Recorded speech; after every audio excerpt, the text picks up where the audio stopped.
Welcome to Success Story, the most useful podcast in the world. I'm your host, Scott D. Clary. The Success Story podcast is part of the Blue Wire Podcast Network, as well as the HubSpot Podcast Network. The HubSpot Podcast Network has other great podcasts like Marketing Made Simple, hosted by Dr. JJ Peterson. Now, Marketing Made Simple brings you practical tips to make your marketing easy and, more importantly, make it work. If you like any of these topics, you definitely want to go check out the show. How to write and deliver a captivating speech, how to market yourself into a new job, how design can help and also hurt your revenue, creating a social media ad strategy that actually works. If these topics resonate with you, go check out Marketing Made Simple wherever you get your podcasts. Today, my guest is David Carlin. He's one half of the David and Patricia Carlin duo. They are entrepreneurs, investors, and thought leaders who have literally dominated the payment processing industry for over 2 decades.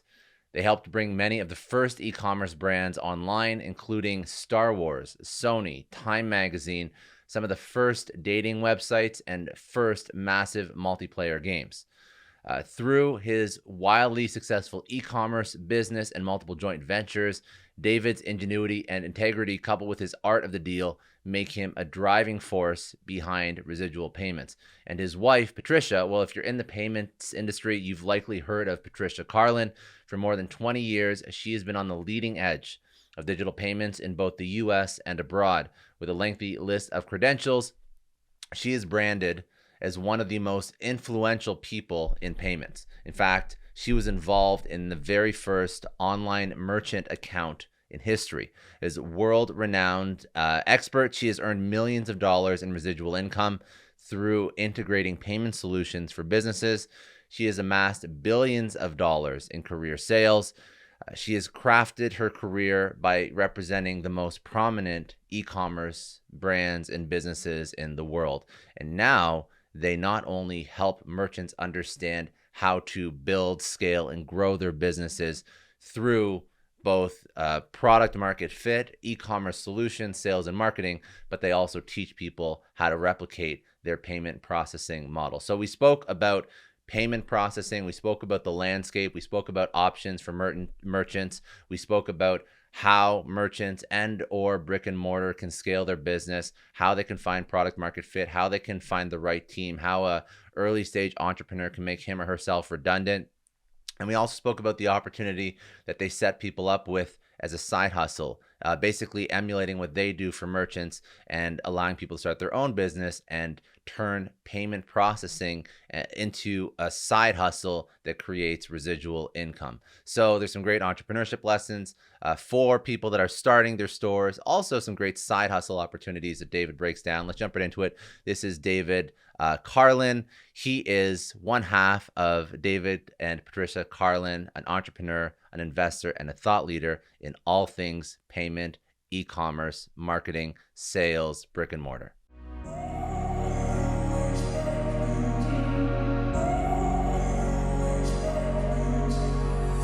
So we met in prison. No, I'm just, no. I'm from Philly originally, outside Philly, but I'll say Philly because I'm not going to tell you exactly where I lived because my parents still live there. And, grew up there. And then I've always been an entrepreneur from day one. An entrepreneur from, what were those books where you got the magazines as a kid and you sold stuff and you got points to get all the stuff in the magazine? I know what you're talking about. I don't know what the name for it is, but I know what you're talking about. Yeah.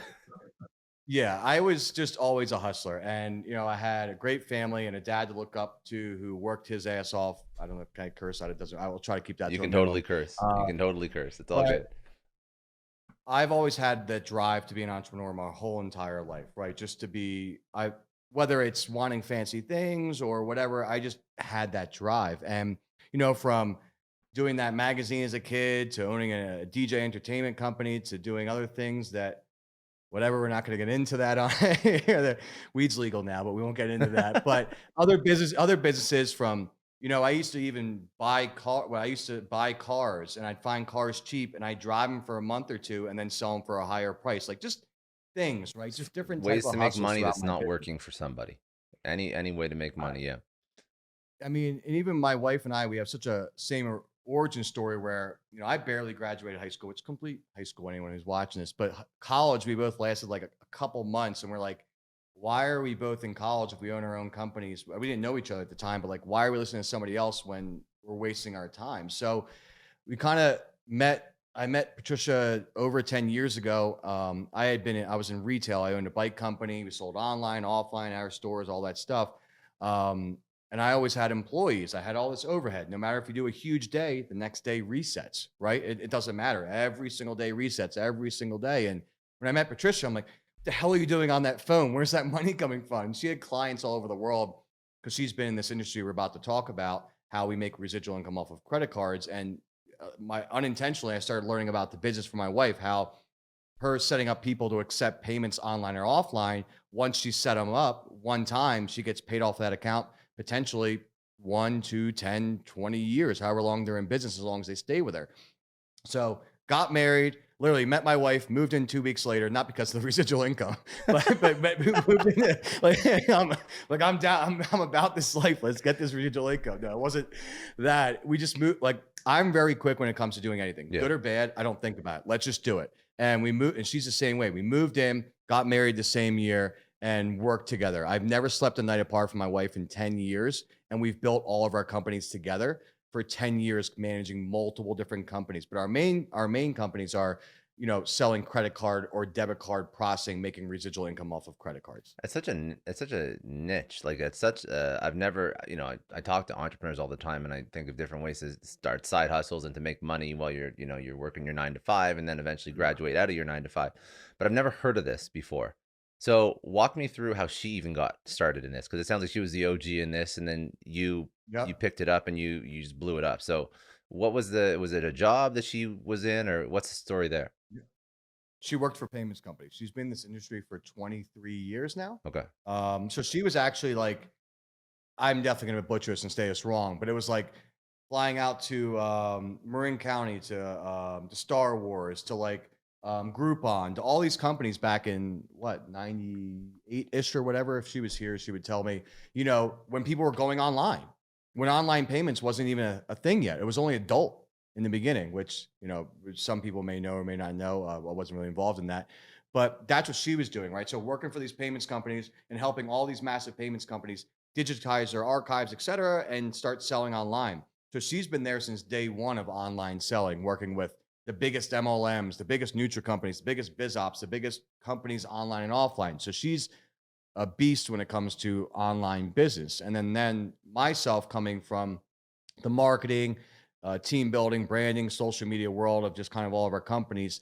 Um, that's kind of where I like designing things. I like structuring things. I like doing things differently, right? So with her knowledge and my marketing expertise, we kind of combined together and then just went to the moon with our payments company. So even to this day, I'll land an account that's a big account that's life changing, or I'll land somebody who come and clean and does my yard work, and I'm like, and they give me the Square terminal, right? Hey, run your payment. I'm like, why are you going with Square? I can give you a lower rate. So there's opportunities everywhere you go. And like I always tell everybody is, you've been around our business your whole entire life. You just didn't know you could profit off of it. You didn't know there was a middleman or a middlewoman that is making money on that transaction. Also, as a business owner, you didn't know you could set yourself up direct, which is also another thing that we'll talk about today. So you've been around this business your whole entire life. You've shopped online online Mhm. or offline your whole entire life. Pretty much everyone owns a credit or a debit card, so you understand how both of them work. We now created Residual Payments unintentionally, which is the largest training platform in the world, teaching people like yourself and everybody else how they can make residual income off of credit cards for their own business or for any businesses they land that aren't their own business. So, whenever you think about starting a business, you always want to figure out how to make money while you sleep. And that's obviously difficult, but there's ways you can do it. Like you can set up, if you're non-technical, you set up a course and you sell that 1,000 times. Or if you are technical, you can be a developer, you can do like a self-serve software product and people can purchase that anytime and they can check out and there's that monthly recurring revenue. This to me blows my mind that this is something that actually isn't, and I want to understand this, that this particular industry that you're in, that you're teaching people to do, that it's not just owned by Stripe. or by Square or by all these other checkout. And now you're seeing more of them in the news. You're seeing Fast in the news, and you're seeing all these other companies in the news. Like that was actually just a huge bust, right? So Yeah.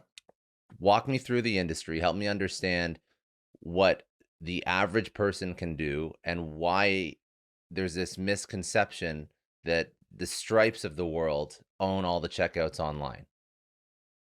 Yeah. I mean, most people, well, actually, here's the thing. I have a lot of clients who use Stripe and PayPal. Like, keep them. I'll add redundancy. How many people sell online where they do $100,000 and Stripe won't give them more volume or PayPal won't give them more volume, but then they just hired a marketing company and now they do a 500,000.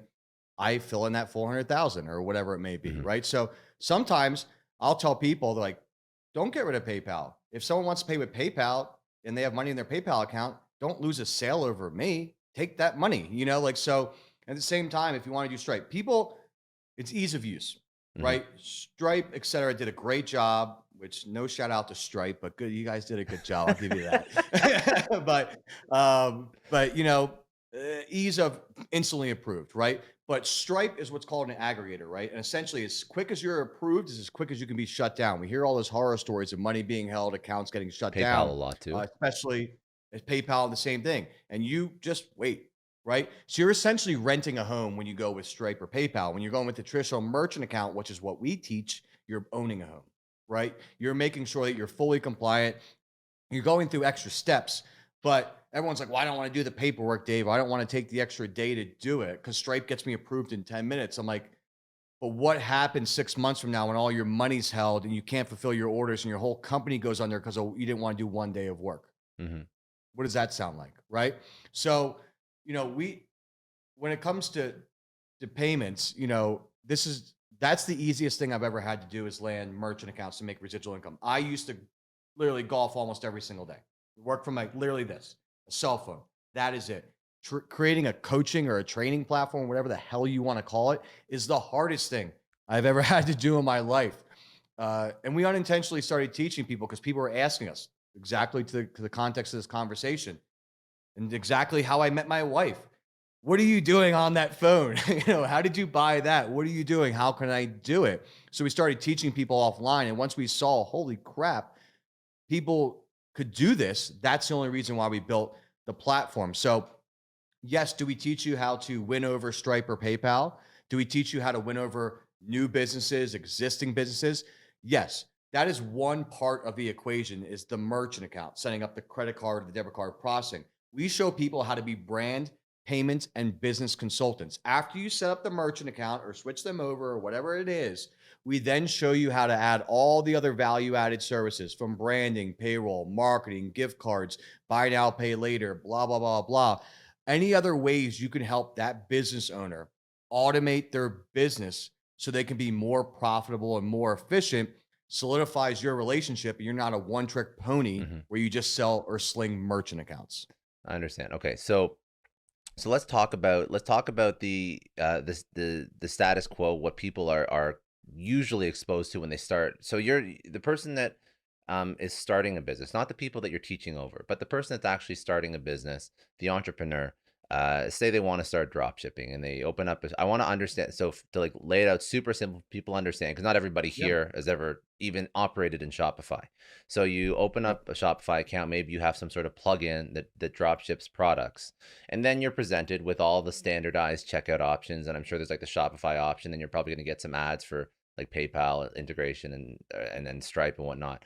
So where does I understand all the value add stuff, but where does your core product, where does that fit into the stack, and how do they actually execute that if I'm starting a store from scratch? So if someone's starting a Shopify store, the next step is to cancel your Shopify store. That's what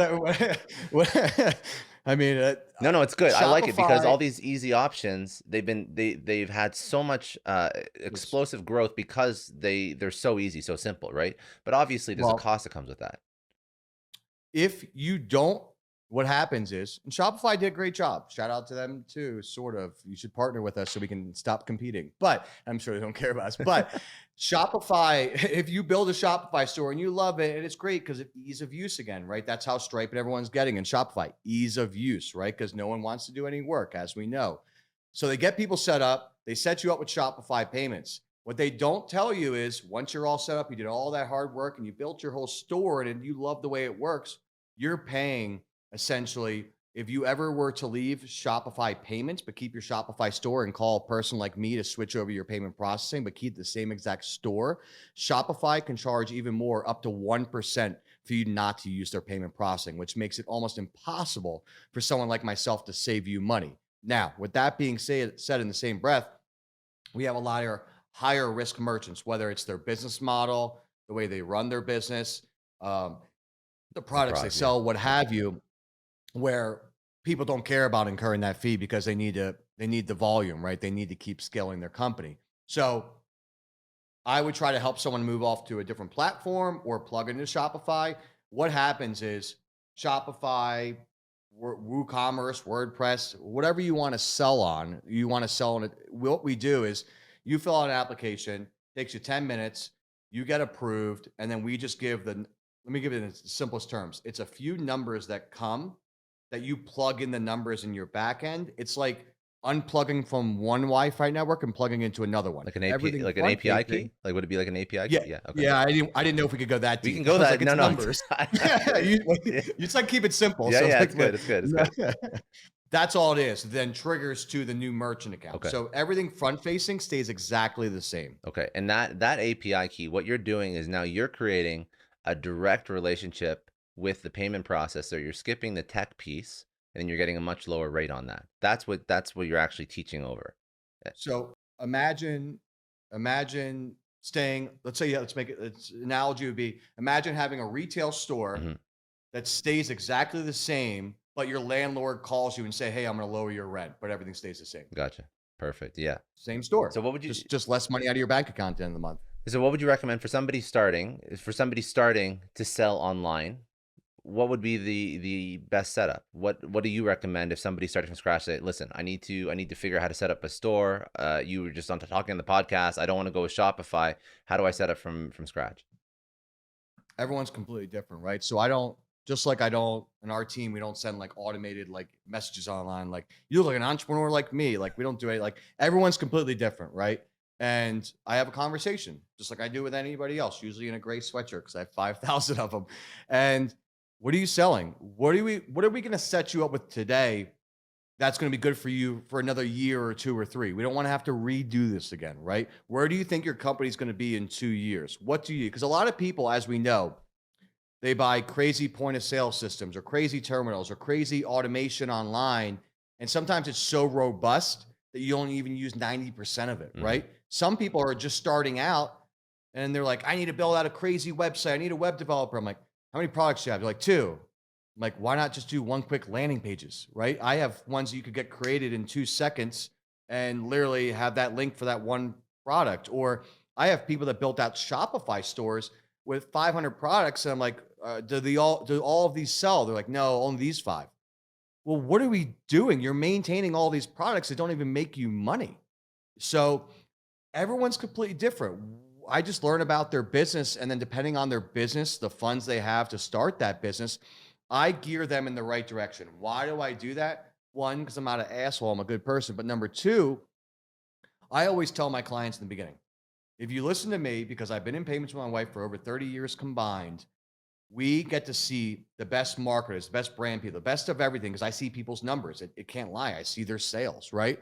And if I point you in the right direction with the right platform, with the right merchant account, with the right X, Y, and Z that you specifically need for your business, I'm number one, going to solidify that relationship with you. And number two, if I can show you how to make more money, can I make more money? No one's ever said no to me on that, right? Mhm. So I'm saying, so listen to what I'm saying, because I have a very vested interest for you to stay in business and for you to be successful. Because as long as you're in business, I make money. And then that's just it, right? That's just the conversation. So I don't know what platform. Some people may go on a different funnel platform. They may not go on Shopify. It just depends. And then 25% of the people who join Residual Payments, which is our training program, it's not a real stat, but I think it's a real stat. I should probably look it up before I just start throwing numbers out there. Are business owners like I don't Enough even of know. them are. Enough of them are Yeah. business owners. Okay. And Yep. and like so let's okay, so that makes sense. So I understand. I understand the value prop. I understand why this educating business owners on this is important. I think that it's probably something that I would have considered when I was starting. I've started a few Shopify stores. Yep. Um and I've never really considered this because I think that there's not enough education about all the alternatives and different ways to set up stores and payment processing systems and save you, that percentage on that revenue is huge, especially with volume, right? But Yeah. what you're talking about now, which I think is actually very interesting, it's the side hustle opportunity. It's the way Yeah. you're arming people with the knowledge of this, and then they're going and selling. They're going and selling the solution, and then walk me through the actual side hustle opportunity. Uh, if you go to a merchant and you pitch this solution and you sell it, what are the dollars that somebody could make actually doing this? So I'll go rough around the bout because the same thing we do on social media. Everyone's like, what can I make? I'm like, I don't know how hard you're going to work. It's like, there's anyone who joins, right? I tell them, Compare it to listen, other side hustles because some of these other, things are a lot of work to do, and I think this is it's a win-win, and I think that business opportunities where your client is going to be making money or saving money, it's an exceptionally not easy, but it's less of an uphill when you're trying to sell that product. think about it this way. And let me even say it. I always tell everyone, let's get rid of a cell phone bill first. We can worry about being millionaires later if that's what you want, right? A cell phone bill first, right? Because if once you learn you can land one account, then you're like, okay, I can land three. But I always tell everybody, think about it this way. If you're not a business owner coming, which you guys can hit me up, we can switch your merchant accounts, put money back in your business. Some people join, they're like, I'm just here to switch my merchant account and take it over and save money and I'll be on my way. Cool, do that, no problem. But for other people, like you were saying, who want it as a side hustle or maybe a side hustle turn into a full-time gig, I always tell everybody, think about it this way. Think about someone who wants to open up a restaurant. They have a dream of opening up a restaurant. They work, I don't know, a restaurant for 5 years, learning everything there is about how to run a successful restaurant. They either saved up every single dollar and never did anything with their lives because they saved up every single dollar, or they went in debt, right, and took out a loan. Finally, open up their dream restaurant.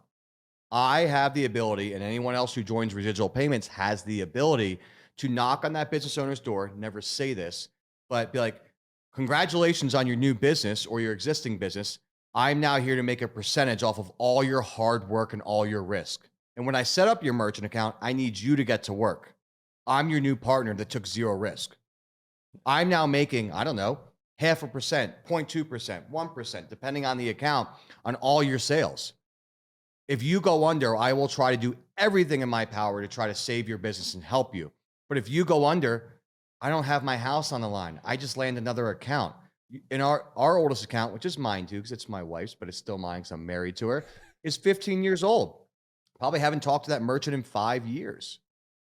What else can you think about setting up somebody one day, which we teach you in less than 3 days, you can learn how to do this and go in after your first account, how you can land an account that could potentially pay you for 2, 5, 10 years. You set it up once. Obviously, you want to keep track of your clients or else you're going to lose your clients. Send texts, send emails.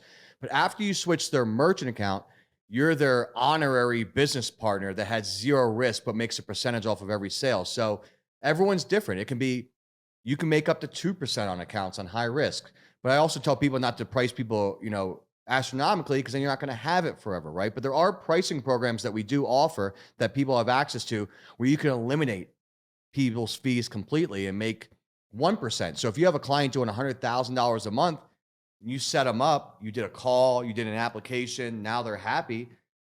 A lot of people could use $1,000 extra a month off an account if you're making 1%. Like, we all have bills. And that's why I always tell everybody, it's like, I don't want the big wins in the beginning. I want you to land your first account. Like I said, it gets rid of a cell phone bill so that you can be like, I just met Dave online and I didn't trust him, but now, oh my God, I got paid. This actually works, because I need you mentally to know that this works. Because I always tell everybody, to exact point, if in 30 days from now, you're like, I'm going to go build an Amazon store, a drop shipping store or something, this doesn't work, call me when you do. I'll set up a merchant account for you, and then I need you to get to work. I mean, that's the way you got to think about it. I just want to take a second and thank the sponsor of today's episode, HubSpot. Now, security is one of the major issues big tech is currently facing. From AI scrapes to data leaks, starting your business solidly can be just as difficult as growing it securely. HubSpot is on a mission to help your business grow better with a CRM platform that grows with you. Start your venture with HubSpot's easy-to-use, secure website builder that scales with your business. As you grow, ensure your team of 2 is just as secure as your team of 200 with secure sign-on, content and asset partitioning, and scalable team permissions. Whatever comes next, make sure your business is ready for it. Learn how your business can grow better at HubSpot.com. The way you got to think about and when it. you're going to these merchants, like it seems like such an easy solution, and it seems like something that you can set up. I'm sure there's a whole sales strategy to it, and you probably set up some outbound campaigns, and Yep. you identify your customer profiles, and you're reaching out to these people, and then you have like your discovery calls, and you're going through and you're trying to pitch them and close them and whatnot, and you have your whole sales process for this particular product. But what's to stop? Because it seems like a very low barrier to entry. What's to stop a merchant from just turning around and being like, I don't need you. Thanks for the info. I'll do this myself and not give a percentage. So for even a lot of our clients we'll kick them back, right? So the merchants, that's where again, if you're just Yeah. selling merchant services, you're a one-trick pony, right? That's where it's not just that, it's all the other services. That's why I said I'm not going to get into all those today, but there's 30 other services, not 30, probably close to it, that you can sell after you learn the merchant services piece. Also, for all entrepreneurs, you need to learn about this because you may be in payments for a year or two. You may be a lifer in payments, but you're probably going to own other companies along the way. This is something you need to learn Mhm. regardless of whatever you do, whether you like payments or not. I don't care. You need to take this training for your business. And you need to ask the appropriate questions in the beginning, right? You don't just assume someone wants to switch with you. And that's never actually, I never had anyone ask me that question. But when you offer someone value that, hey, I'm going to do X, Y, and Z, a lot of people are so busy on their own businesses that they want that person to handle all the support. By the way, you don't have to set up terminals if you don't want to. You don't have to handle support. We have all the teams that you get to leverage that will handle all that support for you. But essentially, when you become not a number, not, oh, I was paying 2.7, now I'm with the Yeah. 2.5 guy, right? When I'm with Dave, he not only showed me how to put money back in my business, he showed me how to make money in my business. You become a valuable asset to their business, something that they can't live without, right? So I'm at the belief, and that's how we were successful and still are, referral partnerships, and just asking people the right question. If I could, for example, Shopify, if I could, get you more volume, I may get you the same rate as Shopify. I don't know if I'll save you money, but if I can get you on a different platform that can save you money, but you have to move off Shopify, would you move off Shopify? I'll never leave Shopify. Glad I asked. Now I can move on to somebody who does Mhm. want to work with me. So because of this past year and everything, there's so many people starting businesses, and most people just they love the business they're in, so they don't want to do anything else. They want to run their business, but they don't realize they can save money. So when you come across somebody who just wants to run their own business and you say, hey, what would you do if I could put 500 bucks a month back in your business? What would you use it for? Well, I'd go on vacation or I'd use it for marketing. Great. After I save you that money, we'll have a separate conversation. We got 6 grand to play with right now. I'm going to refer you to the best marketing company for your niche because I know that 6 grand, how many times do you hire the wrong company? And then that 6 grand goes like this, and then your business goes under because you trusted the wrong person. I'm going to connect you with the right person that's going to help your business. So again, it goes on to asking the right questions in the beginning, but then not just leaving it at merchant services, going into everything else and really having that consultation with your Which is client the way about you're their supposed to be business. selling anyways, right? Like it's always consultative. It's always understanding all the pain points that they're solving for and they're trying to figure out. Um, Now I'm curious so that's a great segue into sort of like a second uh, topic that I want to go into when you're scaling mostly e-com. I'm assuming I know that there's probably a little bit of brick and mortar, but I assume the bigger opportunity is e-com. Maybe is that right or no? It's Oh both. no. Okay, it's No, both. Okay, it's so both. all right, so then let me ask you this. So you're putting payment solutions in e-com and brick and mortar. This like startup playbook, this thing that you sort of deploy and you teach people to deploy. What are some of those things? You don't need to go through all 30, but I am curious for entrepreneurs that are trying to start brick and mortar or are trying to start their first e-commerce store. What are the things that you try and help them figure out? first thing I actually did a video on this on TikTok the other day. I just do random rants. So if you like random rants, go follow us at Meet the Carlins on TikTok or Instagram. But I was gonna ask you at the self-explanatory, end anyways. I whatever. don't. Um, yeah, no, I'll plug it. I'll plug multiple times. Yeah, follow, follow, follow, follow for follow. No, I'm That just was a joking. thing. Remember that was a thing. But sorry. um, sorry. I always tell people in the beginning, right? Do you know if your product or service is going to sell? Yeah, I know it is. How do you know? I just know. Have you gone out and given this product or service for free to people to test the market before we spend all this money? No. Why don't you go do that first? I'm not here to spend your money to spend your money, right? I always tell people, let's start with the bare minimum of entry on the easiest and quickest way outside of Shopify to get your product or service online or offline so we can test the market and see it, right? You don't just create a store, you can't anyways, and create a Facebook page and start running $1 million in ads. You can't anyways, and you still wouldn't, right? You have to make sure that people like your product and service. And even if you think it's perfect, I guarantee you 6 months later, you're gonna be like, that was trash. Let me refine whatever it is I'm completely selling. So that's first and foremost is let's get this product or service out there. I don't care if we're losing money. We're actually making money because maybe we could garner Mhm. video reviews back. We can garner testimonials. We can garner different use cases and then find out what's the core products or services that we need to sell. Number two, are you making sure your privacy policy, terms and conditions, refund policies? What are you going to do if you actually, what if this goes viral? Let's say someone makes a video on TikTok, which it happens all the time. It's a random example, puts your product on TikTok and goes, I love it. You're a one person show. And holy crap, overnight, your business skyrockets. But overnight, your business goes completely under. You lose everything because you didn't have the support in place. Are you prepared if this actually works? That's another question that no one ever thinks about, and then you could come into chargeback problems, refund problems, automation problems. And then also, after helping and learning about their business and then finding them the quickest and best solution for them to get started is usually about 3 or 6 months or what have you. We'll have calls and try to reevaluate where they are to make sure that they're not losing the drive that they had in the beginning for that business where they loved making Mhm. pottery, right? And they're selling it on Shopify or what have you. Or they loved training people for whatever skill they have. And then 6 months later, they actually are successful and they haven't hired anybody and they're now pissed off in their own company because they can't do the art anymore. They're handling all the day-to-day support, right? So we want to make sure, reevaluate where even if you think at a certain point or even day one, if you have money, like let's find out the quickest and easiest way, whether it's using VAs in a different country or someone in the US, finding someone else who has a skill that can alleviate the burden of the stuff you shouldn't be doing so you can make your company more successful quicker at the same time. And also, for some people who don't have a lot of money but have a great business idea, I will tell them, well, do you want to wait 10 years for this to be a success or do you Mhm. want to do it in 2? I want to do it in 2. Okay. Well, what are you missing today? Because you're trying to do a million different things. You're so great on social media, but you suck at video editing. You suck at building the website. You suck at support. You suck at everything else. You're so much gold online. People love you online. That's what you should be doing.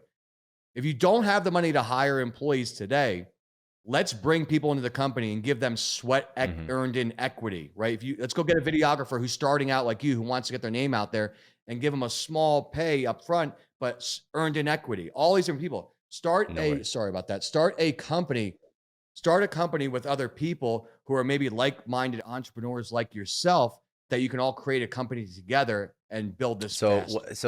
That's smart. So, you focus on product, you focus on people, you focus on hiring for things that you aren't good at, making yourself redundant and all the things that you suck at. Um, what do you suggest trying to find people to bring into the org? So you found product market fit, essentially. You gave your product out for free, people like it. Now it's time to scale. So scale is marketing plus people, and that will sort of help move in the right direction. But do you bring people in right away, or is there a certain point, certain revenue where you like to wait to hire and to onboard? No, Are you well, asking no. personally? Well, I guess your personal experience would be something that you teach over anyway. So You know what I do in the beginning? It's funny. Some of our companies, even the bigger or the smaller ones, we don't have to get into the other companies. I do every job in the beginning with even the hires. Even if we don't have a hire, I will bootstrap as much as possible until I have to hire someone until it cuts into my day. Because I'm a weirdo and I work way too much. But I need to know how every department works in our companies. So if I or someone else ever has to get rid of that person or replace that person, then I know how that job works, right? Because I don't ever want to be relying on someone holding me against the wall where like, Dave, if you lose me, you have no idea how this works. And I'm like, oh, that's true. I can't fire you. I wish I don't, or blah, blah, blah, blah. So you need to understand, even when you're partnering or hiring other people, you need to shout at them and you need to understand what they're doing. So if you ever need to replace them or what have you. Now, the reason why I send earned in equity is you don't want to have resentment. You don't want to give someone 5% of your company because they told you they're going to kill it for you and they don't. And then you have a bad partnership. Someone stuck with you and you have to get rid of them later on in life. You say, yeah, you talk the big game. I love you, for what you do online. If you hit this, 2.5%, which you can talk to your attorneys, 2.5% will get kicked in. If you hit this, 5%. If you hit this, 7.5 in a certain time thing. And you can also have caveats in there that if you do X, Y, and Z, that can be gone away. We can touch on that later. Now, every single person I hire is a partner, and every single person I hire doesn't really have a role. They don't really have a role. We're fortunate enough where we have multiple different companies. I hire people. That's why I always tell them in the beginning. Listen, you're getting hired to do this project for this company. If in 6 months you don't like what you're doing, or you want to move on to a different department, you're doing a good job, or move up, or move to a different company, you have to let me know. And then you have to be prepared to train the new hire and find the new hire and get them and train them for 30 days. And then you can move on to another project. By doing that, it gives everyone to know day one, I can move horizontal, I can move up. I'm not going to be stuck on a project. And also in the same breath, I don't care if someone has a master's in this or they've been doing this for 5 years. I always ask them, I know you've been doing it for 5 years and you look like you're successful in it. Do you like doing it? I'm not hiring someone who's really good. I want to hire someone who's could learn to be really good, but loves that, right? Because I want you to like your job, because everyone who works for us works completely remote around the world. So that's also another thing, to constantly working on different projects and to feel like I tell everyone else, like, if you have a crazy idea, like I said in the beginning with Pat, let's just try it. I mean, if it's really dumb, I'll probably tell you you're an But idiot. most Let's most not do crazy that. But ideas, yeah, let's try them out. let's try it. You're my partner. You're not my partner on paper. If you're not, you're my employee, but we're all working together for the greater good. If we all do this together, we can all benefit in the long run. And then a lot of people like that because they feel like a mini CEO in their It department, does. if that makes sense. And now that you have this entirely remote workforce, I'm curious, how do you find the people? Because you mentioned you want people that love what they're doing. You want to find people that are okay with moving and training and helping their peers succeed and upskill as well. But how do you find people that you can trust to work remotely? What's like that one thing you look for? What's the question you ask them in the interview? So hopefully no one's listening to this who works for me. For you, no.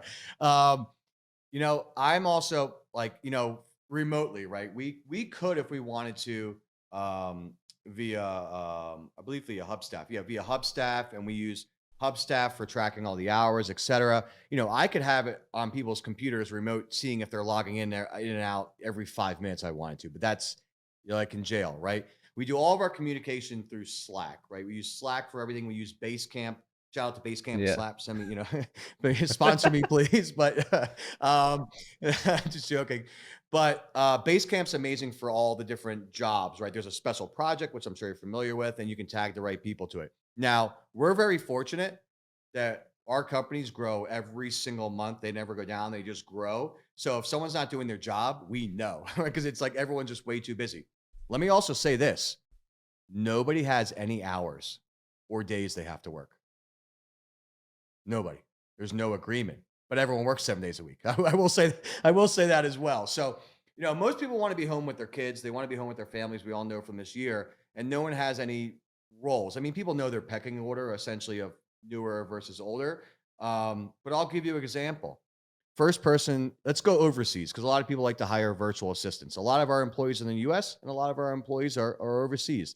The first person I ever hired overseas, not the first person, but the first person for this team, for one of our companies, I'm not going to say his name. I'm going to put his stuff out there. He was one of the first hires. And then now he runs a team of like 50 people over there, right? We have all different departments, but he started with one where I trusted him. And because I gave him that trust and really took care of him day one, he's now flourished to running a team of 50 people. So in the beginning, it's not about throwing out equity just to throw out equity. It's about earned in equity. It's not about giving someone a high pay and you're going to get better. I truly believe, and maybe what works for us is saying, hey, you're starting out at 70 grand a year, whatever. It's still a random number out there. And you're starting on this project. But I want to be very clear. You can move up, across, anywhere you want throughout working for us. We're not going to watch you. We're not going to watch your hours. We're not going to, there's no set schedule. You will be working 7 days a week. So I just want to be very clear about that. But you also will, if something happens, you got to go with your wife to the ball game, go to the ball game and then just get back to work when you're done. So when you're saying that in the beginning for people, you're going to get a better caliber of person that really feels like they're being appreciated and rather than someone telling them what to do every single day. And a lot of it's just, I'd rather take less time to hire and take more time to fire. Luckily, I've never had to in any of these companies fire anybody. Well, because some of our other people, I'm not the one that does it anyways. But regardless, you found a good team. For the most part, found a good team. Yeah, like no turnover. I want to ask you to explain something because I know that you're going to get shit on for this. What do you mean when you say somebody's working 7 days a week? Because if you don't explain that, I know you're going to get hate. So what does that mean? It means 7 days a week. It means, like for example, also when I'm running my teams, I don't anymore. We're too busy. But let's say I am going golfing. I won't tell them I'm going golfing. I'll tell them I'm in the office working, right? Because I want everyone to think I'm working 20 times harder. Now, someone says, hey, Dave, I want to take a vacation this week. Okay, well, did you make sure everyone thinks covered? It's not like, hey, you work a week, you take off a month. Like that. Let me be very, very, very clear about that. But everyone knows that no one's watching them and they are working 7 days a week for our companies. Now, if someone comes in and says, I can only work 2 days a week or 3 days, I'm like, well, what's the other project? And we need people that are full time. So I tell people right away, this is a 7 day a week job. But if you work 2 hours on Sunday, you get your work done, or you work 4 hours on Friday, that is what it is. But I think people are really excited because their ideas are being heard. There's constant projects we're working on. There's constant evolution in the company of just new things, trying new things. We're essentially like a startup that never stops starting up. I understand. Yeah. If that makes sense. Because you're launching new businesses and whatnot. They see a potential now. And a lot of these people have worked for companies before, or at the same time, I have a lot of people that are building payments companies on the side that work for us, that we're helping them build their company while they're working for us. And I always just tell them, just be honest with me. If you end up wanting to go on your own, just let me know beforehand. If you end up wanting to go to a different department, let me know beforehand. But 1000%, if I can give you this much leeway to still live your life and enjoy your kids growing up or enjoy your wife, or if you're a young entrepreneur and you want to travel the world and work for us, I want 7 days a week from you. And if I give you that much, I'm not asking. Yeah, I understand much, it. So you've basically made them mini CEOs. Like if they win, if you win, they win. Everybody's winning, and that's sort of like lighting a fire to get them to put in the hours when they have to put in the hours. It's not like you have a set schedule, 9 to 5, Monday to Friday. It's like we know what has to get done. Let's figure out how to get there. Yeah, I mean, our companies too. Like, I the one thing I was always bad at, I would even in my earlier years with other companies, I would think paying people more or giving more would make them work harder. It wasn't really that. And now with this model that we use, there's been people that have worked their freaking asses off and now have gotten equity in some of our companies for no reason. Just surprise them. Hey man, you got 1%, you got 2%, or hey, here's a bonus, or hey, here's this. Like, I think whatever you're doing, whether you're running a company or you're posting on social media, you should do it because you enjoy it.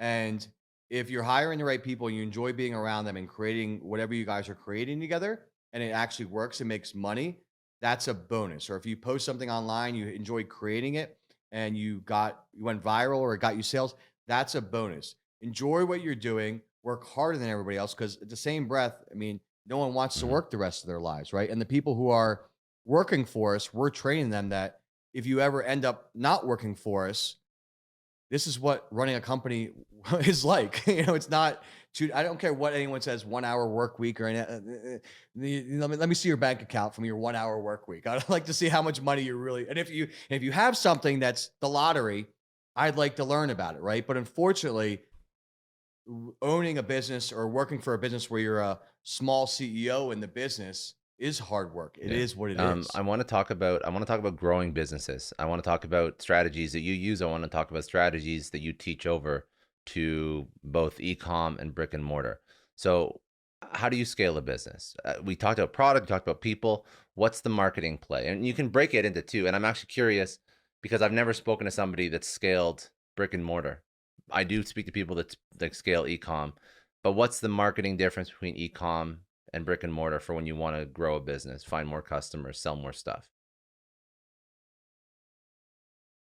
I mean, I would never go back to brick and mortar if you paid me. It's I just, so the one bike company that I had, I'm an artist that's not a good at art, but we designed like you could like come with your bike and be like, I want this picture on my bike with wooden handlebars, with videos playing my wheels, with these colors. Like I enjoy the art piece of it, right? Like that's what was so we manufactured products, all that stuff. It was super cool. So I enjoyed it. But man, like theft, employees, like all just the buying and selling it, never again, right? So now, you know, our ecom was crushing our store, and that's where before we sold the company, like I would have just had a smaller store and just really just focused on the ecom near the end, but we got into payments obviously. So the one big thing as well, what I always did is every single person that bought got a review. Give us a review. Give us a review. Give us a review. Number two, outside of asking people, which we always do, what do you like about my product or service? If I'm going to close a deal or a sale, whether it's a product or a service, and it doesn't go the right way, whether I mess it up and butcher the sales process or the customer, I'll ask them, what made you not go with me? Or I'll stop the conversation. I can see this is going the opposite way. Where did I lose you? What did I say that was wrong? What message did I send you online? If I sent you a message online to try to get your business and you finally responded, why? Well, they may say, message was great, Dave, but you doing a keg stand on your Instagram almost lost me. Or message sucked, but then your videos were great, right? Like no one ever asks why. Why did you come here? How did you hear about us? Who can you, and then in the same breath, who can you refer me to? Again, that spider effect. And then how could I potentially get a video testimonial from you that I can repurpose? So if you never visit my store again or my ecom store, your video could create more sales for me in the long run. I'm running you on automation, right? So there's all different weird ways to do that. But I really just think the passion, like the passion I have for all the training and everything else, is helping people. And I've taken from the DJing days, the bike days, all the other companies, and I used to sell cars, all that stuff. Kind of the passion for like the Pandora's, but that's the wrong phrase, but like kind of trying to figure out how to do something better than other people really Like the drives me Rubik's every cube, single like day. And solving. that's Yeah. Rubik's Cube. That's how Yeah, you I have was saw like, me. I'm like, that's not a Pandora's box. the Rubik's Cube. Yeah, I'm the I'm the worst with that stuff. But that's where 7 days a week comes from, right? Every single day, I am scared that someone else is going to, or I'm going to lose everything, right? And every single day, I said this on another podcast. It's the second time I've ever said it. My insecurities drive my sales, and what I mean by that is me either working harder or me having to post more online or whatever. It's because I'm so insecure that I need to win, so other people see me winning, that I keep working harder. And there's nothing wrong with saying that. Like I'll post videos of me wearing a diamond chain, and I'll be like, I bought this because I like the diamond chain, but I also bought it because I need you to like it. Most people can't be so comfortable with themselves that they're putting on some type of act or they're reading some type of script. Scripts don't work. Buying leads, I don't believe works in a lot of businesses. I believe in building relationships that then can pay you dividends in the long run. Most people don't have long-term thinking. And when you're starting a business, you need to have long-term thinking so your business is a I long-term agree with the business. long-term thinking, but the insecurity piece, that's a tough thing to motivate people. Like it's not good to be motivated by insecurity. I mean, it's good to be motivated by wanting more, that's fine. But you in particular, that's difficult though, no? It used to be. It used to be. I used to, and then same thing I said with social media. I was posting on social media all over the place, following, what did Scott do today? Let me try. He went viral. Yeah. Let me try that. Everyone does everyone else's dances, right? Let's say talk about TikTok. They're doing things that are not like Matt creating something. Using your brain to create something, whether it works or not, but Mhm. enjoying the process is what people are losing. I And like agree I with that. said, if it works, great, but you enjoyed it. So I've now, like I tell people, like I will have stained shirts. I will say the wrong things. I will curse. I will mumble my words. I will have a bright red face. I'll have an oily face. I'll be fatter for the day. I'll have a bad video content. But I'm like, Yeah. but I'm showing up. And I always tell everybody, if I can do this, I want to show myself maybe in a worse light for you, where you can look at me and be like, that Dave guy's like me. Well, if that idiot could do it, I should be successful. I hope that drives somebody, right? And there's no I think when we're all equal and I can just maybe I put a little clout online, right? Like I just I'll say it now. I bought a Rolls Royce yesterday. Congratulations. And I was very happy. Yeah, thank you. It was a Rolls Royce Cullinan. And one, I'm probably saying that because I need everyone to realize that I'm not a small time because I had to justify everything I was talking about. But I posted the video of why I bought it and how long I waited to buy it. And you bet your ass I want it. 1,000 I bought it for myself. But if you think for a minute I am not going to be loving every single person staring at me while I'm driving that, then I'd be lying to myself. But no one wants to say that. So if you're as honest with Yeah. yourself that you could be with your merchants, you're going to win. And you say, hey, yeah, I bought this product for $100. I'm selling it for $200, but let me tell you why this is my markup. Let me justify why I'm doing this. And then you're going to be comfortable with yourself and you're going to enjoy the process more than trying to be something you're So not. you're all about, and I think this is actually a good lesson. It's all about just owning who you are, being authentic, because you feel like in the world of social, and I don't disagree with you, in the world of social media and all this, like people just put on like a face and they try and do what they're supposed to do and they're trying to say what they're supposed to say. And you're saying, I agree that that kills sales. I think that also kills your will to create and to produce and to build, because eventually, like you, how do you be motivated? How can you be motivated always being someone that you're not? I think it's impossible. Yeah. And just life's too short, man. It's just too short. You got to find the right person that you want Yeah. to work about with. I always tell some people, I always ask, like, why'd you join our program? They're like, because of Pat. I'm like, yeah, I thought so. I'm just like, I saw your ad. And I always tell people, they're like, Dave, which our course isn't expensive. Obviously, I have upsells. I'm a salesperson. I teach you how to sell. I am 1000% going to upsell you. Very clear about that. But I'm going to upsell you with value. That's what I always tell people. And I always say that, they're like, well, Dave, why is course 1 and 2 a couple $100? I'm like, because I have to keep retargeting you. I'm like, let me stop retargeting you. I'll make it cheaper. I'm like, you make my cost higher to acquire you. But people laugh. And I also think laughter is such a great thing in business of, if we were talking, Scott, I'd be like, we're supposed to have a call because someone connected. I'd be like, I don't know, Scott, where are you from? Yeah. Let's talk golf. Let's find some kind of common ground to, as much as I want to work with you, I'm also judging you if I, as if, such as much as, I want to work with you. How do you know it might not be in the opposite foot, right? Where 6 months from now, I may fire you as a client, right? So when you just have that conversation with people, just like you would talk to your friend, there's gonna be people that love you and hate you, but at least, like we said, you're being yourself and you can go to sleep at night knowing you worked your ass off.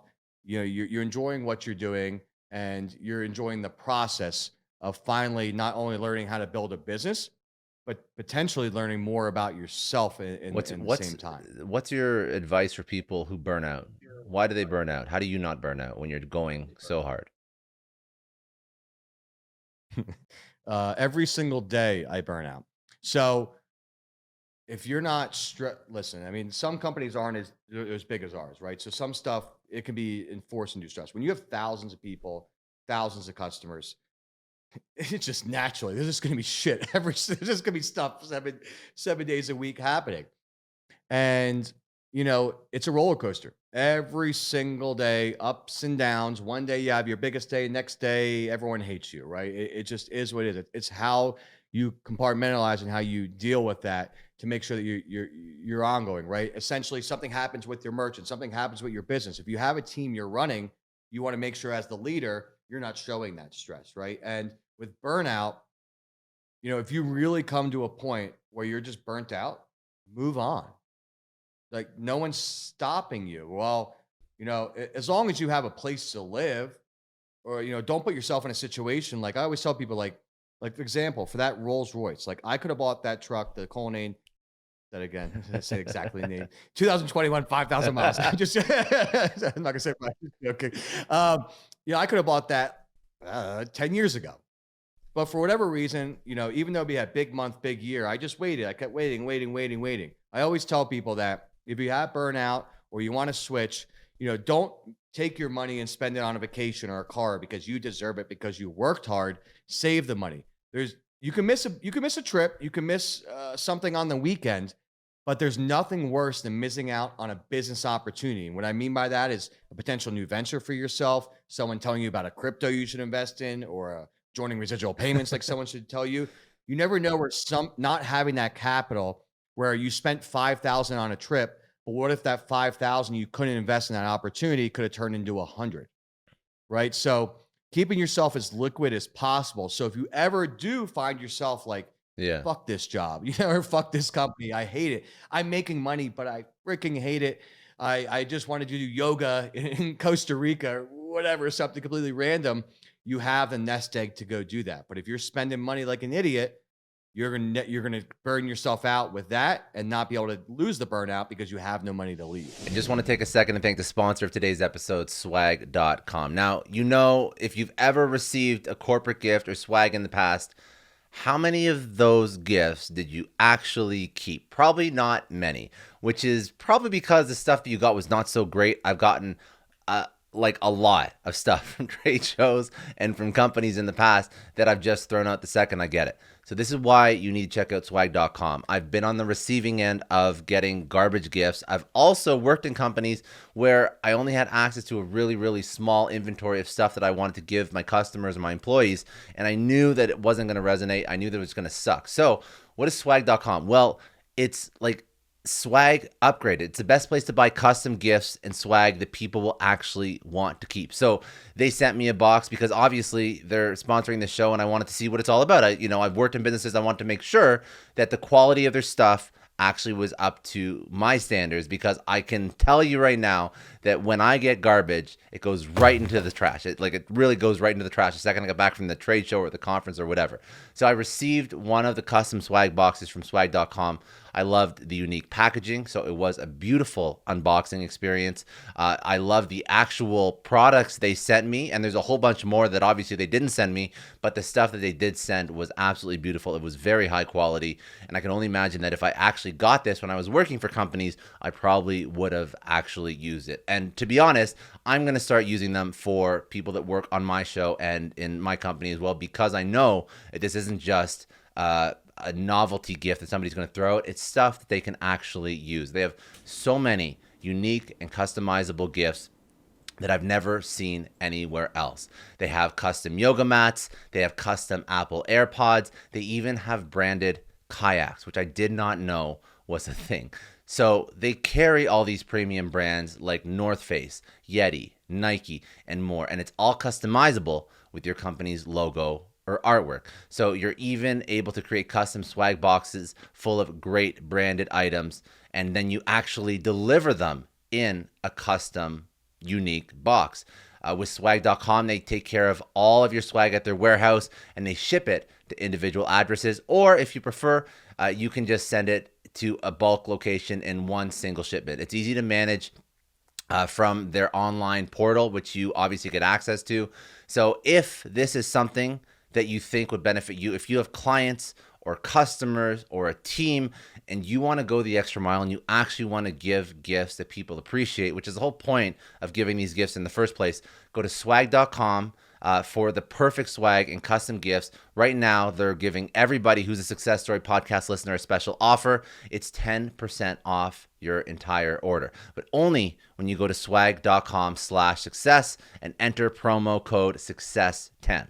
Remember, for 10% off, go to swag.com/success and use promo code success10. Well, that's why you invest in things that pay you. That's why you invest. That's why you invest. So Residual income. So what's okay? So yeah, exactly. So what's your opinion on investing your assets in things that make you money versus being liquid? Because if I invest in real estate, or if I invest in crypto or stocks, or if I even put all my money into a course, or if I buy a business, I'm no longer liquid. But now I have a revenue generating thing, or potential, a capital gaining thing. What's your opinion? Well, let me talk about residual pay. When people join residual payments and they're going to join like our high ticket, like we have programs that are 6, 9 months, 10, or a year. They're not cheap. You guys, I'm not going to get into it, but they're not expensive, but they're very great value for what you get, but they're not cheap for some people. And I always tell people, listen, can you afford this? I don't want you giving me your last dollar, because then it's going to translate into your sales. Mhm. You're going to be so desperate to get that money back that you're going to go so hard that you're probably not going to close deals, or you're going to have quick accounts because you're just out for money. You're not out to build relationships. That's the main thing when people are starting their companies, to make sure that they have the capital as well, also to sustain the company later on, right? So you don't go and start a store and have 10 grand but not 30 grand left over if whatever happens. So, and actually, it's funny enough, no one will ever say this, I completely lost track of your question. No, I was just you were like going to it. Then I thought you were going there. No, the question was, if you're trying to balance out the risk, right? When you invest in something, there's risk. Oh There's always yeah, risk. I got you. And then Sorry. so you put money in something that pays you back, or do you put a percentage of your money in a portfolio and then you keep some liquid? You can't be liquid and invest in most cases at the same time. Yep. So, and then guys, anyone ever is on a podcast, so just say it. If you don't remember, just because I was about to go on a tangent. I'm like, I'm probably gonna go so left field. People are watching, like, what the fuck is he talking about? No, just say it. Just say it. We haven't really, my wife and I are in partners of everything, right? So it's always a joint conversation with whatever we do. And I don't really invest in many companies where we don't own them. Mm-hmm. I have crypto, I have real estate, like this house, the market's crazy. We're going to sell our house and probably make $2 million on it. I'm super excited. In like less than 6 months, I didn't intend on doing it. We had some real estate properties, but I'm starting to diversify a little bit, but payments just pays so much money that I don't diversify that much. Really, I keep that capital there so that, like, we just built the whole entire CRM. We wrote the whole entire code for it. Send CRM is launching soon, and it was great because now I am in a position that, yeah, hire the best. Yeah, let's do that. Yeah, let's try that. Now we're putting on live events. Yeah, hire all those celebrities. Like we have Rick Ross, Raekwon, Grant Cardone, all these celebrities are going to be at our events because, yeah, do it. Hire this. I now am in a position where I can, because I saved, instead of just kept investing, that I can now build my own companies. Now, when it comes to crypto or investing in anything else, besides, if you're investing in building your training company or to make residual income off of payments, because once you join, this is something you have for the rest of your life. It's not like you bought a product and then it depreciates. Like, payments is going to be around forever. So let's say you pay 10 grand to work with us for a year or something, or a random number, that's your only thing. I don't want you buying leads. I don't want you doing anything else. But I truly believe I've never, like, if Scott, if you told me something tomorrow, like, Dave, this coin is going to double, or this housing market, buy this house, we can sell it. Let's say it was 50% of my income and you were like, this is guaranteed. Mm-hmm. I won't do it. I won't work my whole entire life to take a gamble on one thing that can take all the money I took to work. I see so many people that are successful and then bet on one thing because they need that next level and they lose everything. So never go more than 10% of what you're worth into anything. That's smart. I like your ideas about investing, because you literally live in a space where you're asking people to invest, but still it's important to know that there's cash flow issues you could run into if you do get other opportunities. And I think people And it just, I overspend mean, sometimes on investment and they don't realize that life happens. That's also an issue. yeah, I love it. And that's where even it was just so, it was such a weird feeling to talk to my wife and was like, I want to buy a Rolls Royce. She's like, yeah, get it. Like, half a Yeah. million dollar car. Just like, yeah, sure, go get it. Like, it's just, and by the way, I am going to finance. I'm not an idiot. So another thing is, I'm not putting all my cash in that car. Well, not all my cash, but like I could easily, here's a check, give me the car. Yeah. But I want that capital. You never know. I don't really care. I just want my capital, right? Cash is king. So it's just so amazing outside of like the car purchase, because who cares about the car purchase? But the business to be like, hey Dave, I got this. Do it. I got this. Do it. Like I don't have to, I can be like, let's say Scott, let's say I'm worth 10 times more than you. Let's say I have $1 million and you have 100,000. We start the same exact company. You may take 5 years to get to a level I can get to in one because I have the funds to hire the best of the best. Mm-hmm. Right. So, or hire somebody and they suck. And I spent, not much, but I've paid for some stuff, 30 grand, 40 grand, 50 grand. Didn't work out. All right, go get the next person. Because I'm in that situation where you may have put 30 grand out, and just using a random, I'm not saying you personally, you may have put 30 grand out, and that was your whole nest egg. And now you're like, just shot it all on one. Guess I'll work for another year to save up to try to that again. Like, that's crazy to me, right? So that kind of also goes back to the beginning of getting early investors, partnering with people so you don't have to keep putting out money, right? A videographer may cost you $100,000 a year for whatever it may be. Bring someone in and give them equity. It may only cost you 20 grand a year because they have equity in your company. So there's all different ways to structure a deal. It just depends on their company. No, it's smart. Okay, let's I want to just give you the floor. Any other like closing points that you wanted to bring up? Because then I want to do a couple rapid fire too, to close it out. But I guess I'll give you the floor in a second, but like last thoughts for entrepreneurs starting something. What is the most important advice you give over for somebody that wants to start side hustle, business, whatever it is? Just be unique.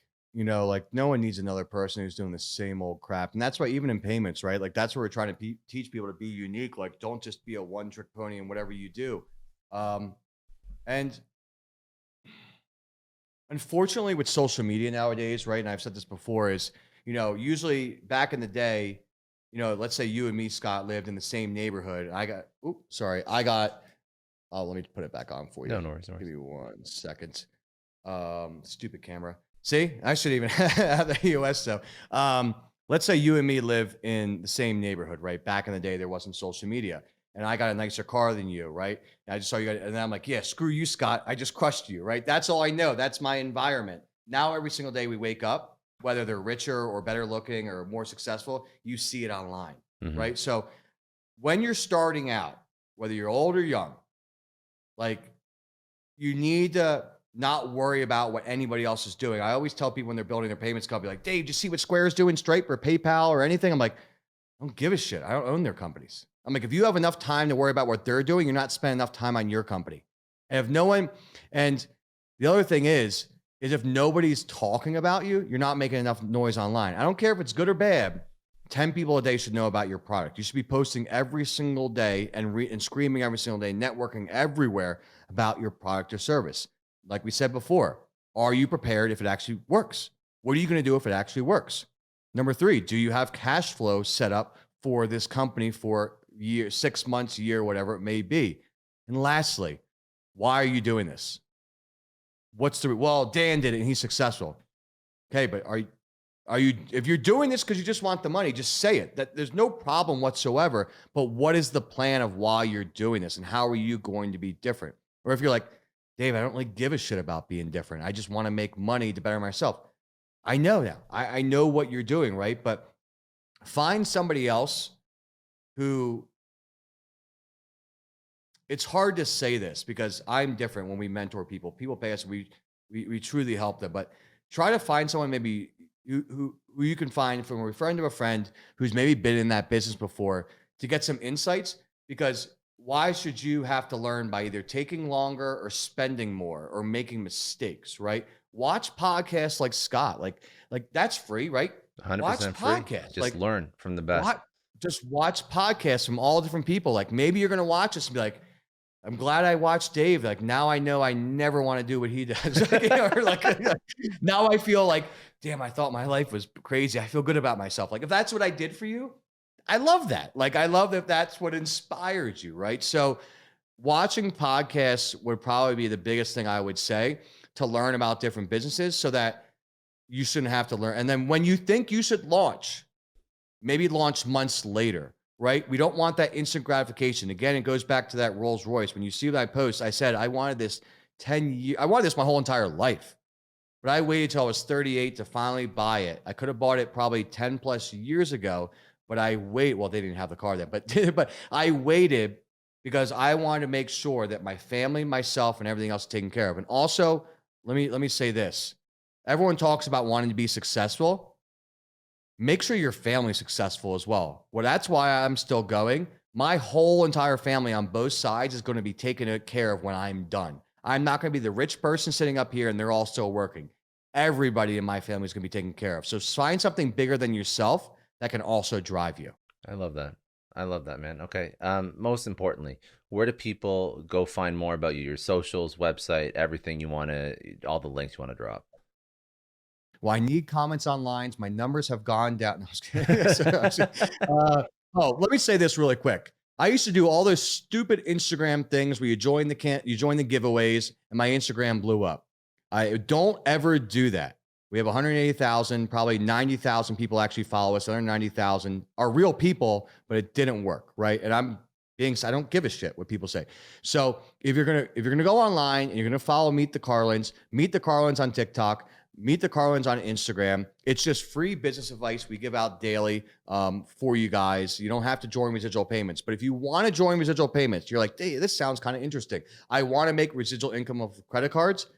Do not join if you're not willing to work your ass off. If you're not coming to work your ass off, you mean nothing to me, right? I'm not going to give you mindset. I don't give a crap about your mind. I care about making money. I will help you. And I don't mean that in that sense, but I'm not looking for people to join, to drag along and be a part of something. Where you see a lot of other programs where they don't give a crap if you're successful or not, I do. Our program is building, it's a Costco model where everyone working together, by all of us working together, we all make more money. So it's strictly about closing accounts. So residualpayments.com, Residual Payments on Instagram. You can look up our names, Dave and Patricia Carlin, see us on podcasts, newsletters, all that stuff. And then lastly, if you guys have never been featured on somewhere or you paid to get, if you're whatever, take those off of your website. No one believes those anymore, right? So you say as featured on, like, no, just be yourself. You know what I'm saying? Like, stop following all the trends. Be as comfortable as I am to say this stuff on camera that may be good or bad, and enjoy the process of building a company. And I wish everyone who is going to build their company, whether it's with us at Residual Payments or not, or following us on Meet the Carlins, I wish everybody and yourself as well, Scott, much success in your journey. Thank you, man. Can we do rapid fire to do some last insights out of you? Fuck no. No, I'm just kidding. Yeah, of course. All right. What keeps you up at night? Every single, you know what keeps me up at night? Sometimes when I take those weed gummies, those put me to sleep, man. That's the opposite effect. Freaking hate them. And I smoked weed for a long time as a kid. And then I wake up in the middle of the night thinking, oh my God, thousands of people know me online. I just put a video. What are they thinking? People are judging me. I should leave. I should cancel my social media. And that's probably the most random answer you've ever heard, but it's just business, man. I'm a million miles per hour, as you can probably tell, and just constantly innovating and thinking of new ideas keeps me up at night, and the excitement of the next day of what's going to happen keeps me up. Biggest challenge you've overcome in your personal life, what was it? Finding the right people to hang around. When I was younger, like I said, I was a DJ for a long time, and drinking and all that stuff. Never like hardcore drug stuff, but drinking and stuff like that, and partying and hanging with the wrong people. That when you're the one making the money, and you have all the people around you that maybe don't have as much money, and you're trying to help people, not that they're bad, but paying for everything or doing everything, it's not helping you. You need to surround yourself with people that either better than you or on the same wavelength for you. Not saying get rid of your friends, but when it comes to building a business, you need people who can challenge you every single day, not bring you down. if you had to pick one person in your life that's been a mentor or just an incredible person, who was that person? What did they teach you? My wife. She, I hope she didn't hear that, but she's not a mentor to me, but she taught me how to grow up. She taught me how to really, because the one thing is, which a lot of people may hear, it's like I love the art of stuff. Mhm. Like if you ask me to open up my books and tell me how much we made this month, I'm like, I don't know. The bank accounts are still growing. Like so, like I'm really horrible with that because I enjoy the art of building stuff. I don't really care about the monotonous day-to-day stuff. So she taught me how to grow up and really, even though you're becoming successful, not to spend every single dollar and how to save, how to really hang with the right people and to have the long-term success. Because I always, as a young person, found myself scaling companies. And then once they scaled, I was like, I should rejoice my success. I am God. And then literally Like, it goes down and you start another company, right? A lot of people can probably relate to that. So it took growing up, but it took finding the right partner, which we teach a lot of couples as well, the right partner to balance me. And she's not perfect, but to balance me to make me the best version of myself. I love that. A book or podcast you'd recommend? I've never read a book in my life, but I do have this book next to me. I read one page. And I swear, people are like, you're lying. I never have. It's called Fuck Being Humble. My wife bought it for me because she's like, you would actually read this. I've been planning on it. It's been sitting here. All I right. read one page. I've never heard of it before, so I'll check it out. I'll check it. It sounds like a good book, to be honest. Yeah. It I watched some of your podcasts. I think your podcast is amazing. I think people should definitely follow up your podcast. So I'll give you a selfless plug. Thank you, man. You didn't tell me to say that. I did but not tell you think to your say podcast- that. man, I always give people Yeah, shit I when think they plug my show. Thank you. I think you're doing a great job. We have our podcast to launch that's called Betting on Us. It's a strictly couple podcast where we're bringing couples on and talking about how they bet on each other to build up their company. So I think your podcast is something everyone should listen to who wants to be an entrepreneur. Thank you, man. If you could tell your 20-year-old self one thing, what would it be? Stop caring about what everyone else thinks. Yeah. I worked so hard at trying to show people I was rich when I wasn't, and still do it a little bit, but not as much as I just back in the day where like the Coach loafers wearing like the fake one, like you just all the driving around dad's car to try all the stuff, all the dumb shit that you do. just- Yeah. just dumb stuff, which that I wouldn't change anything I have done for anything because I take everything good or bad as an experience. But really, not taking everything for granted and just being comfortable in my own skin. I probably haven't been comfortable with myself. It probably even until I was like mid-30s, I was still very uncomfortable. I still am uncomfortable. I finally, you probably see on this podcast, just be yourself. If I can do this, you guys can do it. So, enjoy what you're doing. And we see on social media some people that you're like, how the hell do people love this person? It's because they are who they are, Mhm. right? So whatever you do, whatever your life is going to be about, do what you love, do it from the heart. And if you make money while you're doing it, you'll win twice. I love that. And then last question, what does success mean to you?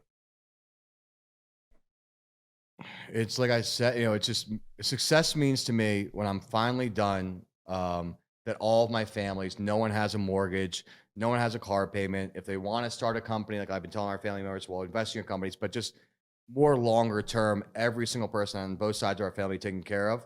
And then next year, my goal is to buy a plane. I always wanted to buy a Rolex, got a Rolex. Always wanted to buy a Rolls, got a Rolls. Always wanted a fancy house, got that. My next thing is a plane. After that, I am done. I'll probably always still be working, but like that's what, I finally got fake teeth, my veneers, which I don't really care. I always wanted them. One, because I smoked too much. As a kid, I still do. I don't really care. But when I was younger, I always saw the older white guys, which is a random scenario, at the country club. And there's all different other races there, but just this scenario for whatever. Please don't anyone race shame me or anything. I have all different friends and family members, but I always the old, like the movies, the old rich white guys with the big white teeth, right? I'm like, that's what it looks like when you're rich. I'm like, I always want that. So, so now I got that. So, being able to tip people and take care of people. We do so many fun foundations. We tip people. I'll be out to dinner, $100 bill. Boom, here's 100 for you. Yeah. There's no video behind it. I walk out before they get it. just taking care of people and seeing the look on their faces or not seeing it and knowing you're helping people, that's kind of the coolest thing. And that's why I love Residual Payments is I finally have a platform where I don't have kids with my wife. We have 3 dogs, but I built something that essentially is changing, not essentially it is. There's hundreds and hundreds of people making residual income. I'm changing their lives that essentially is going to be the catalyst for changing their kids' lives. Mhm. So, I mean, you're paying me to do it, but it is what it is. But at the same time, we give a lot of stuff free away. But how cool is that? You know, they're also instilling this. A lot of people as well who are joining our program are bringing their kids on as partners who are working them as a team. A whole family is working together. So there's no legacy. There's no anything. Just be a good person when you're here. Enjoy the process of what you're doing, and hopefully you find success in the